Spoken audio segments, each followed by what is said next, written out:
सर्वे भवन्तु सुखिनः सर्वे सन्तु निरामयाः सर्वे भद्राणि पश्यन्तु मा कश्चित् दुःखभाग् भवेत्। सभ्य सामाजिक गण, आज हम तेल पर विचार करेंगे और उत्तर भारत और विशेषकर उत्तर पश्चिम भारत में सरसों और तिल के तेल का प्रयोग किया जाता है। गुजरात में, राजस्थान में, मध्य प्रदेश में इनमें तिल काफ़ी होते हैं, तो वहाँ तिल का प्रयोग ज़्यादा होता है। लेकिन उत्तर भारत में सरसों ज़्यादा और तिल का कम प्रयोग होता है। लेकिन दोनों जीवन में हमारे उपयोग में लाए ही जाते हैं। तो लोक में जैसा चिंतन है, शास्त्र में सारा वैसा नहीं है। जैसे हमने शहद के समय बताया था कि लोक की धारणाएं अलग हैं। लोक में बहुत ज्ञान नहीं होता, परीक्षण नहीं होता, धारणाओं पर बातें ज़्यादा चलती है। परंपरा है, ऐसा करते आए, ये सुना है इसलिए ऐसा करते हैं लोग। तो शास्त्र में क्या लिखा है, आयुर्वेद में क्या लिखा है, वही प्रमाण है, क्योंकि उन्होंने इस पर गहन अध्ययन किया। आचार्य परंपरा चली आ रही है, उन्होंने रोगियों पर इसके परीक्षण किए, मनुष्यों पर परीक्षण किए। उसके बाद एक सिद्धांत स्थिर हुआ और फिर वो लिखा गया। और लेखन की परंपरा भी बहुत लंबी है। तो लोक की अपेक्षा शास्त्र अधिक प्रमाण है। तो अब हम इन दोनों पर विचार करते हैं। तो इस व्याख्यान में जो आज हम कर रहे हैं, तिल के तेल पर ही विचार करेंगे। देखिए, मूल शब्द है तैल। तैल का अपभ्रंश होकर के भाषा उच्चारण लाघव जिसे कहते हैं, तेल कहने लग गए। तो तेल जो है वो तैल शब्द का बना है। और तैल शब्द जो है वो किसके लिए? तिलेसु भवम तैलम, ऐसा संस्कृत में शब्द बनता है। जो तिल से उत्पन्न स्नेह है उसको तैल कहते हैं। लेकिन अब जो तेल है वो जितने भी स्निग्ध पदार्थ हैं उनको भी कह देते हैं, और जो भूगर्भ से निकल रहे हैं, जो खाद्य नहीं हैं, मशीनों में काम आते हैं, उनको भी तेल कहने लग गए। तो मूल रूप से आयुर्वेद में जहाँ पर भी तैल शब्द का प्रयोग आएगा तो वो समझिए बहुलता से या ज़्यादातर या पूर्ण रूप से ही मान लीजिए, ज़्यादातर कह रहा हूँ मैं, कि उसका मतलब है कि जब आचार्य कहते हैं कि तैल का वहाँ प्रयोग करें, तैल उसमें डालें, उस तैल को इस रूप में प्रयोग करें, तो समझो कि वो तिल से उत्पन्न जो स्नेह है, चिकनाई है, उसके लिए वो कहा गया है। तो अब तिल तेल के बारे में चरक क्या कहते हैं? कषाय अनुरसम। तिल जो तेल है ये कसैला है, अनुरसम है। मुख्य रूप से क्या है? स्वादु, मधुर होता है। आपने देखा होगा पुराने लोगों को क्या कहेंगे? कड़वा तेल, मीठा तेल। तो मीठा तेल का मतलब क्या हुआ? तिल का तेल है। कड़वा तेल का मतलब क्या हुआ? सरसों का तेल है, क्योंकि उसमें कटुक रस है, तीक्ष्ण गंध आती है। तो वो कड़वा नहीं, कटुक का मतलब है जिसमें तिक्तता है, मिर्च की तरह से, उसको कटुक कहते हैं, तीखा ये कह लीजिए। तो लेकिन ये कषाय अनुरसम, मधुर तो है तिल का तेल, लेकिन कसैला भी है। बाद में इसमें कसैला रस भी आता है, यानी गौण है वो। और सूक्ष्मम, बहुत सूक्ष्म है। ये कैसा है? सूक्ष्म है। उष्णम और गर्म है। अब सूक्ष्म है तो सूक्ष्म क्या है? आगे लिखा है व्ययवायी। व्ययवायी उस पदार्थ को कहते हैं जो पाचन से पहले ही सारे शरीर में व्याप्त हो जाए। नहीं तो सामान्यतः देखो, आप घी खाते हैं, आप दूध पीते हैं, आप कोई फल खाते हैं, अन्न आदि खाते हैं, लस्सी दही लेते हैं, पहले उसका पाचन होता है, पाचन होकर के वो रस बनता है, फिर वो रक्त में जाता है, फिर रक्त सारे शरीर में उसको लेके जाता है। लेकिन तिल तेल क्या है? व्ययवायी है, अर्थात पाचन से पहले ही ये, यार पाचन की प्रक्रिया तो लंबी होती होगी, और उससे पहले ही ये सारे शरीर में जो है व्याप्त हो जाता है। ऐसे पदार्थ को व्ययवाही कहते हैं। ऐसे और भी पदार्थ हैं, जैसे अफीम है, वो भी व्ययवाही है। तो ये कहा ये सूक्ष्म है, मतलब इतना सूक्ष्म है, सूक्ष्म से सूक्ष्म स्रोतों में ये पहुँच जाता है, इसलिए व्ययवाही है। और उष्ण गर्म होता है। तेल जितने भी हैं वो सब गर्म होते हैं और घी शीतल होता है। इस बात को आप ध्यान से सुन लें कि गर्मी की ऋतु में तेल नहीं खाना, मालिश नहीं करनी। शरद ऋतु में जिस समय पित्त कुपित होता है उस समय इसका सेवन नहीं करना, नहीं तो पित्त बढ़ जाएगा, गर्म है, पित्त बढ़ाता है। पित्तलम, ये देखिए आ गया। तिल जो हैं वो गर्मी भी करते हैं और पित्त बढ़ाते हैं, तो ये पित्तलम है, पित्त को बढ़ाता है क्योंकि गर्म है। न च श्लेष्म विवर्धनम, और ये श्लेष्म शरीर के अंदर जो मांस है, मेद है।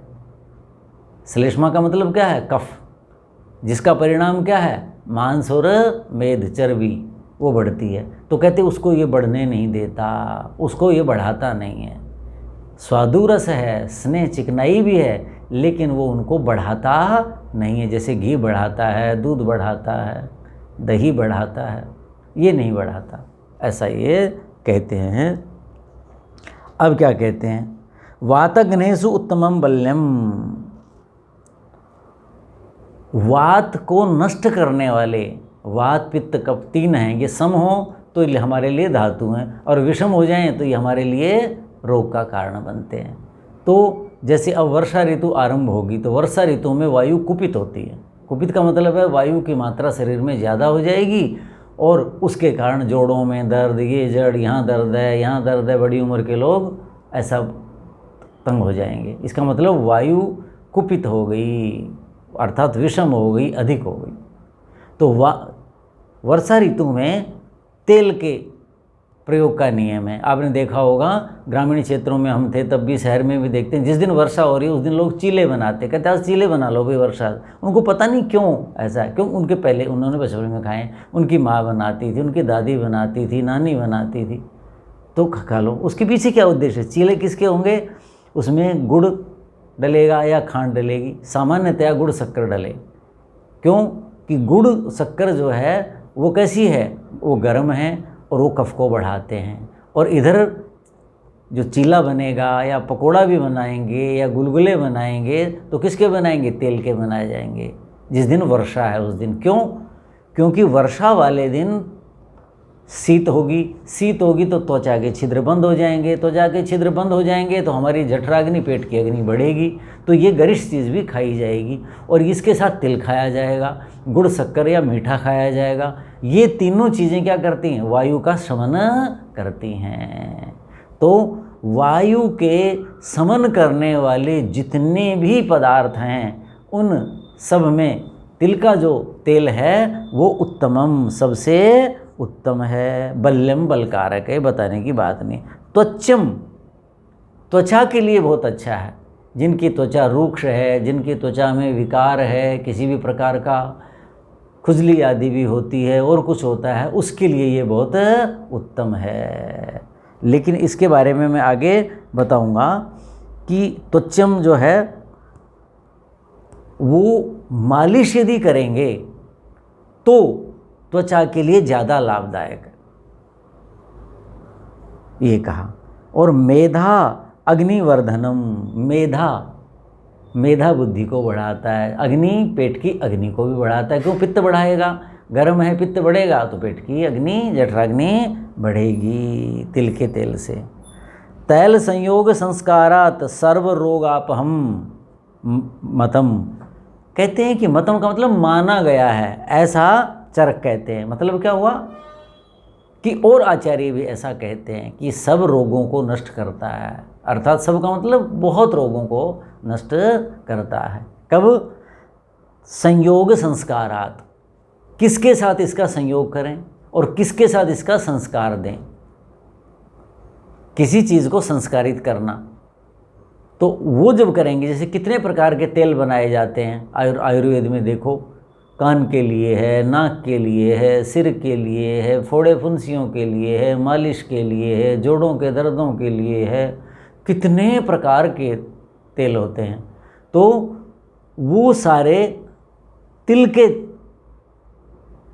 तेल से ही बनाए जाते हैं और उसमें औषधि का संयोग देते हैं या औषधि का संस्कार देते हैं। संस्कार का मतलब क्या हुआ, जैसे मैंने घी में बताया था कि घी में हम जीरा भूनते हैं तो जीरे के गुण हजारों गुना हो जाते हैं। लोग तो कहते हैं छोंक लगा दिया, छोंक से आशय नहीं है वहाँ। वो क्या है कि जीरे में जो गुण हैं घी का संयोग पाने से वो घी को क्या कहा था, सहस्त्रवीर्य, तो बढ़ जाते हैं। तो संस्कार उसको कहते हैं जिससे दोष कम हो जाते हैं, गुण बढ़ते हैं। और संयोग का मतलब क्या हुआ, दोनों मिलकर के किसी का लाभ पहुंचाते हैं, किसी रोग में जो है सहायता करते हैं सेवन करने वाले की। तो इन दोनों में ये अंतर है। अब सुश्रुत क्या कहते हैं, बहुत सी बातें सुश्रुत की और चरक की मिलती हुई, इसलिए मैंने वो नहीं ली। जो नई बात उन्होंने कही अलग से इनसे, नई का मतलब इनसे अलग जो कही, क्या कहा, मधुर विपाकम, इसका विपाक मधुर है।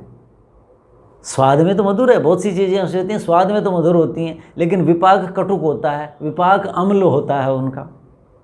पचने के बाद वो अम्ल पैदा करते हैं, पचने के बाद वो कटुक। तो ये चीज़ है, ये क्या है, मधुर विपाक है। गुरु भारी है, स्नेह है तो भारी होगा ही। सरम, सर किसे कहते हैं, दस्तावर, अर्थात जिनका कोष्ठ कैसा है, क्रूर है, रूक्ष है, वो इसका सेवन कर सकते हैं भोजन आदि के रूप में, या एक चम्मच वैसे ही ले लिया तो उससे क्या होगा, उनके सर अर्थात समय पर पेट कोष्ठ की शुद्धि हो जाएगी। विकासी क्या होता है, विकासी बहुत अच्छी चीज़ नहीं होती। विकासी का मतलब क्या होता है, संधि बंधों को जो ढीला करता है उसे विकासी कहते हैं। लेकिन यहाँ ये विकासी किस लिए है, क्योंकि वायु के रोगों के कारण बड़ी आयु में, प्रौढ़ावस्था में, वृद्धावस्था में, या कईयों के कुल परंपरा से या किसी विशेष कारण से बाल्यावस्था में भी, यौवन में भी, कुमार अवस्था में भी देखें कि जोड़ ठीक से काम नहीं करते, गठिया हो जाता है, उंगलियां ऐसी हो जाती हैं, पैर टेढ़े मेढ़े हो जाते हैं। तो ये जितने भी वायु के रोग हैं, 80 प्रकार के वायु के रोग होते हैं, तो कहते हैं उनमें ये विकासी, मतलब क्या हुआ, जो संधि बंध हैं, जिनके कारण व्यक्ति ठीक से अपने क्रियाकलाप नहीं कर पाता, उनको खोलता है, ये उनको खोलता है। तो मालिश करेंगे, मालिश के रूप में ज़्यादा लाभ होगा इसका। शोधनम, ये शुद्धि करता है, ऐसा सुश्रुत कहते हैं। सुश्रुत कहते हैं शोधनम, ये शरीर के अंदर जो विजातीय द्रव हैं उनका शुद्धि करता है। फोड़े फुंसी होगी और कुछ हो गया, उसको शुद्धि करेगा। जैसे मधु के बारे में बताया था हमने, हैं, तो मधु तो बहुत बड़ी चीज़ थी, शोधन की दृष्टि से ये उतना वो नहीं है। चक्षुष्यम, नेत्र के लिए अच्छा है, तिल के लिए भी लिखा है, जब तिल का प्रसंग आएगा तो बताएंगे, वहाँ भी आता है चक्षुष्यम, नेत्र ज्योति के लिए ये अच्छा है। लेखनम, लेखनम का मतलब बता रखा है, शहद भी लेखन होता है, जो भी लेखन होता है, बहुत सी चीज़ें। लेखन का मतलब क्या होता है, जो चर्बी मांस आदि को छांट देता है, कम कर देता है, उस द्रव्य को लेखन द्रव्य कहते हैं। तो अर्थात घी खाएंगे तो मांस मेद आदि बढ़ता है, लेकिन तेल खाएंगे सरसों का तो वो लेखन है, और विशेषकर मालिश से। अब मैं आपको कुछ बताना चाहता हूँ कि देखिए कितना गुणकारी है ये। हमने देखा है जीवन में, जैसे किसी के हड्डी टूट गई, पुराने समय में जैसे वो नहीं होते थे हॉस्पिटल, ग्रामीण क्षेत्रों में नहीं होते थे, सुविधाएं नहीं होती थी, तो वहाँ जो किसी के यहाँ से हाथ उतर गया, किसी का कुछ हो गया, यहाँ से कुछ हिल गया, ऐसे हो जाते थे चोट लगने से। तो वहाँ जो वैद्य होते थे, वैद्य भी नहीं, साधारण लोग ही, 1-2 लोग ऐसे मिल जाते थे 5-7 गाँव में जो ये काम करते थे, और निःशुल्क करते थे सेवा भाव से। तो मैंने देखा उनको कि वो तिल कुटवाते थे और उसके अंदर गुड़ मिलवा करके और फिर उसकी पट्टी बंधवा देते थे कि अब कुछ दिन में ठीक हो जाएगा। इसका मतलब क्या हुआ कि तिल के अंदर ये गुण है। तो वो बात यहाँ सुश्रुत लिखते हैं। अब सुश्रुत का मतलब क्या है, शल्य चिकित्सा के आचार्य हैं। कितना जो है उनका अनुभव होगा। तो मैंने जब ये पहली बार पढ़ा तो मैं स्वयं आश्चर्यचकित हो गया कि क्या गजब कर रखा है। यहाँ लिखा है, अंतिम में लिखा तिल तैलम प्रशस्यते, तिल का तेल इतने प्रकार के जो चोट हैं, टूट फूट है, उनमें प्रशस्यते। ये नहीं कहा कि ये ठीक कर देगा, ये कहा कि अन्यों की अपेक्षा इनका प्रयोग करेंगे तो ये ज़्यादा प्रशंसा के योग्य है, अर्थात ज़्यादा उत्तम है, अच्छा है, ज़्यादा लाभ पहुंचाएगा। कैसे? छिन्न, ठीक है कि नहीं? तो ऐसे छिद, भिन्न, टूटना।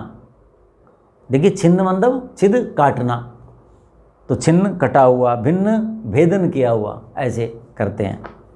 विद्ध जैसे बाण से बेंधते हैं। उत्पिष्ट जिसको ऐसे पीस दिया गया, किसी कारण से रगड़ गया, पिस गया, ऐसे चोट लग जाती है। आजकल वाहनों से रगड़ लग जाती है, सड़क पे पिस जाता है। च्युत, कोई चीज़ जहाँ है वहाँ से अलग हो गई।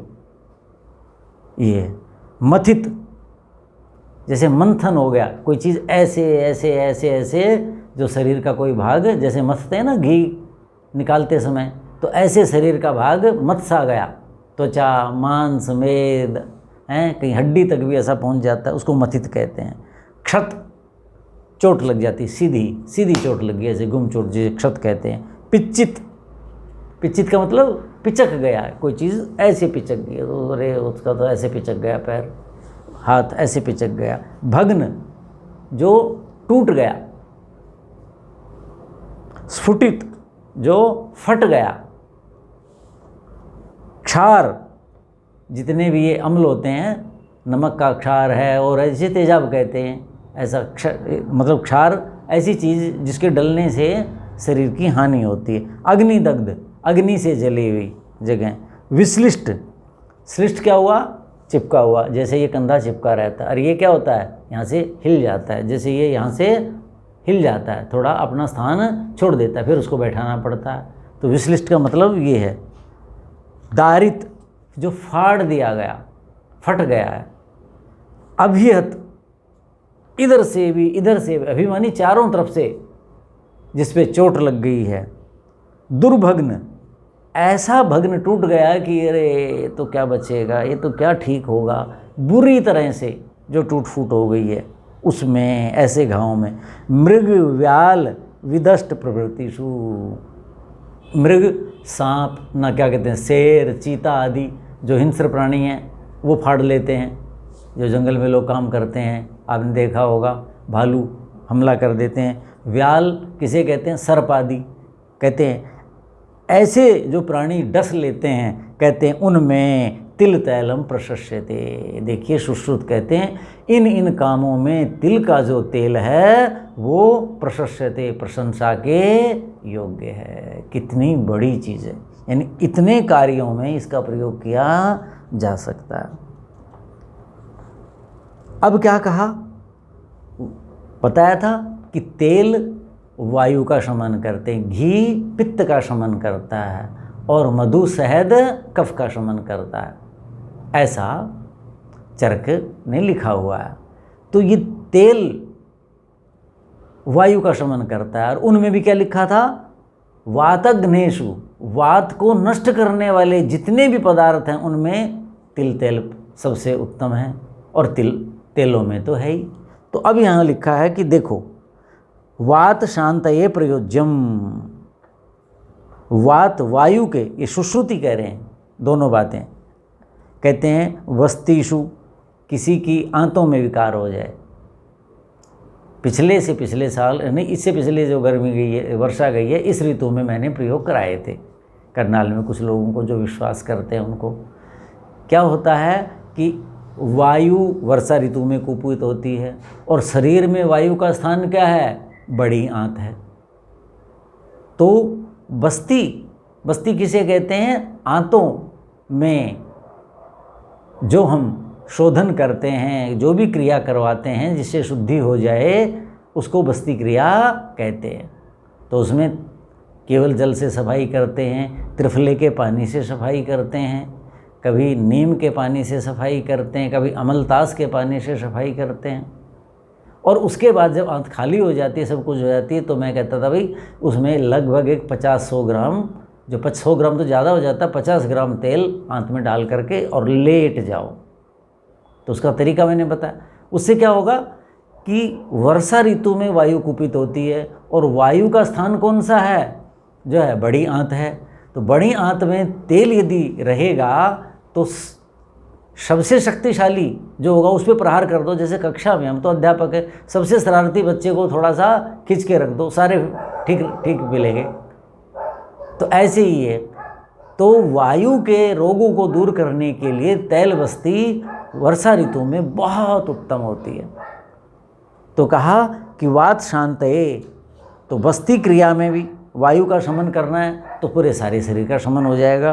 तो तिल का तेल का प्रयोग करना। पानेषु, पान के रूप में, अभी आया था ना वर्षा ऋतु में कुपित होती है, तो जिस दिन खूब बरसात हो, खूब ठंडा मौसम हो, खाली पेट तिल का तेल 1 चम्मच ले लें। उससे क्या होगा, पाचन हो जाएगा उस दिन, जठराग्नि अच्छी होगी और वायु के रोगों में शांति मिल जाएगी। लेकिन सबसे उत्तम मालिश है और बस्ती आदि है, खाना पीना बाद में। नस्से, नासिका में। कर्ण अक्षि पूर्णे, कान और आँख। आँख में मैंने कभी नहीं लगाया, लेकिन नासिका में तो मैं लगभग लगाता हूँ। लेकिन नासिका में इन्होंने कहा ये अच्छा है, लेकिन नासिका के लिए बादाम का जो तेल है, बादाम रोगन है, वो ज़्यादा अच्छा है, ऐसा मेरा अध्ययन में आया है। तो सर्दी की जो ऋतु है उस समय तिल का तेल कर ले। वसंत ऋतु जो है उस समय भी तिल का तेल मीठा होता है, तो उस समय वो नैक्रेमा कफ कुपित होता है, ये मधुर विपाक है इसका। तो उस समय सरसों के तेल की नासिका या कान में प्रयोग करना चाहिए। तो उनके जो वायु विकार हैं, जैसे कानों में यहाँ कहीं दर्द हो जाता है, किसी को यहाँ दर्द हो जाता है, ऐसे दर्द हो जाता है, रुक्षता आ जाती है, तो कहते हैं नासिका में और कान और आँख। तो आँख का नहीं किया, लेकिन और तो मैं करता हूँ।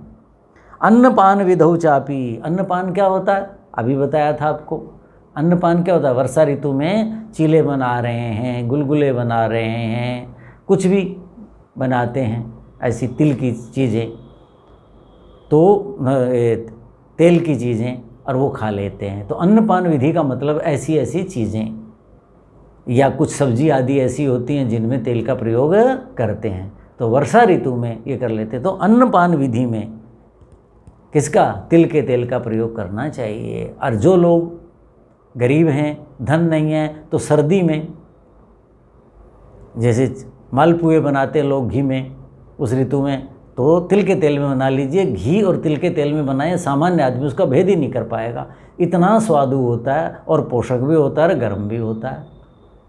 तो ऐसा उसका प्रयोग कर सकते हैं सर्दी में। और जो उत्तर पश्चिम भारत के अतिरिक्त जो मध्य भारत है, पश्चिम भारत है, दक्षिण भारत, विशेषकर पश्चिम भारत, गुजरात, महाराष्ट्र, उसमें तो तेल बहुत ज़्यादा प्रयोग किया जाता है इन चीज़ों में। तो वायु के शमन के लिए आप ऐसा कर सकते हैं, ये कहता है।